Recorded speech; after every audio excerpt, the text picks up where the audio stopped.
Güzel rahmet Anise. Aynı hazır dostlar, sahneye çakırasım kile indi Moskva şehrinde gelen tügül, indi o tüp yerlerde bulunan kişi. Tanılgan jerşevez, yaratkan jerşevez ile bugün ikinde kompozitör Dinar Fizganov.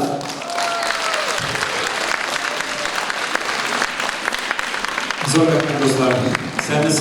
Sizge barınızga da zor rahmet. Bugün bana gelgeniz için. Elbette Seyit dostumga zor rahmet. Her yılına her konsertine şuşa kompozitorlar konsertine şakırgаны için bir de kaldırmay hem de şuşa kompozitorlar uyuşmasın Moskovdagi bölügen izgitkiş yaxşı alıp bara, buldara hem alda da alıp baruan tileyim. Sizden için kalın dostlar. Hayır. Şöyle olsun. Şimdi dostlar sizin için hazır bir yana jırım, ikinci taplarına başkaram, etiyim, deb aytaman.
Aramızdan mengilike gitken ergen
дигәннәргә.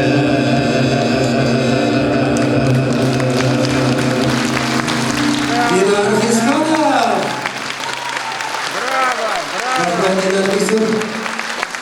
Шулай һәрвакыт тәгаен җырларында безнең халыкны шатландырып торды. Рахмәт, Хисханов.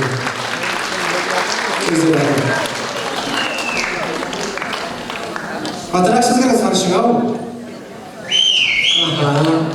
Дуслар, хәзер инде тагын да шакрасым килә инде. Безнең композиторлар оешмасына быел гына килде. Бүген безнең белән беренче тапкыр чыгыш ясый. Композитор Гүзәл Хөснетдинова каршы алабыз. Хәерле кич, кадерле дуслар. Иң кадерле кешеләргә, әти-әниләргә багышланган җырымны җырлап үтәсем килә.